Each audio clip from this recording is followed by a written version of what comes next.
पाहिजे काही बोला, आपला तेवढा तोल बोल नाही, मी माझ्या आयुष्यात खुश राहणार नाही. त्यामुळे राजकारण माझा आवडीचा विषय नाही. अजूनही जेव्हाही मी लग्नात जाते लोक म्हणते अनुसया उन्नती केंद्राच्या अध्यक्षा वगैरे मला आतल्या आत लाज द्यायला होते. मला हे असं वाटतं कधी पूर्वाही जबाबदारी स्वीकारेल आणि माझं नाव एवढंच येईल आपल्या तालुक्याच्या किरणताई वळसे पाटील इतकं. ज्या दिवशी माझं नाव येतील त्या दिवशी मी स्वतःला खूप खुश झाले, कारण मला कोणत्याही बंधनात राहायला आवडत नाही, पण समाजासाठी काम करावं याची माझी खूप इच्छा असते. आणि 2008ला 9ला इलेक्शनला समोर जाताना इतके गरीब म्हाताऱ्याच्या समोर राजा बसल्या ना, अशा किती लोक होते, श्रावण बाळ किंवा ते राजीव गांधी आणि अशा बऱ्याच योजना होत्या, खातेपोट. तर मी चौकी वगैरे तेव्हा नुकत्याच पूर्वी होत्या, शिंदेताई होत्या. मी म्हटलं आपण हे 4 वरच फोकस करू, आपल्याला जनतेची नाळ पकडायची, पक्षाचं राजकारण करेल, राजकारण आपल्याला आणि तिथून एक छोटी संस्था सुरू होऊन गेली आणि मुलींनी ती इतक्या ताकदीने सांभाळली. आमच्या मुलींनी केलं आणि यापुढं या तालुक्यात जेवढे गाव आहे 140 142 किती आहेत जेवढे गाव, तेवढ्या सगळ्या गावांमध्ये आपण ही योजना राबवणार आहे. तर मला असं वाटते की यासाठी आम्हाला सगळे जेवढे स्टेजवर उपस्थित आहेत आणि जेवढे कार्यकर्ते खाली बसलेले आहेत त्यांनी सगळ्यांनी मदत करावी. आणि सरकारला मी असं विनंती करते की लाडकी बहीण आणली पण एक लाडकी सुनबाई योजना सुरू करावी.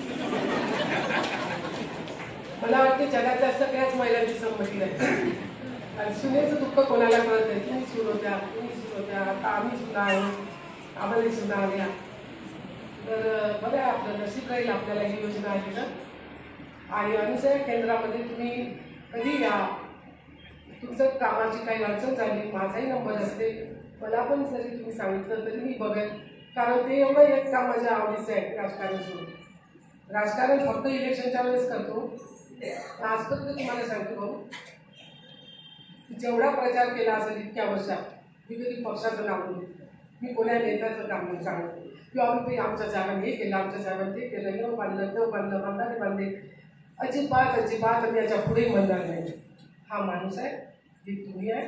या माणसाने तुमच्यासाठी काय केलं काय नाही केलं, तुमच्याशी कमी जास्त शब्दात बोलले, आवाज चढून बोलले, पुण्या महिलेशी असभ्य वर्तन केलं, रागात बोलले, याचं एक तरी उदाहरण द्या माझ्यासाठी.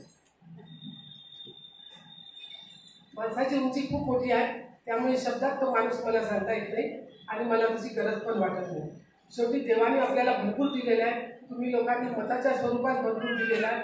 आम्ही कायमचे तुमचे ऋणी राहू आणि या ऋणातूनच दिव्य धर्माचा हा जो संकार झालेला आहे त्याच्यातून आमची वाटेल तेवढी बदनामी झालेली आहे. पण ठीक आहे, परमेश्वराला माहीत आहे आम्ही कोणतीही गोष्ट चांगल्या याच्यातून केलेली आहे. आपलं धरण वाचणं, आपल्या सगळ्या तालुक्यातल्या लोकांना मुलांना त्याचं फायदा होणं हे जास्त महत्त्वाचं आहे. आम्हाला एकच मुलगी आहे, मुलीसाठी ठेवून किती जेवणार आणि मुलगी पण अशी पैशाची लाभची नाही, त्यामुळे आम्हाला कमवायची खूप आवश्यकता नाही. माणसं कमवले, भरपूर कमवले, बाकी सगळं तुमच्या हातात आहे.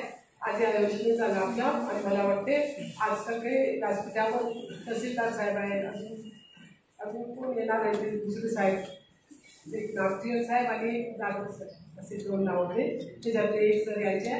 तर त्यांनी पण आपल्याला मार्गदर्शन करावं, कारण त्यांचं आपल्याला बहुमूल्य हे झालेलं आहे.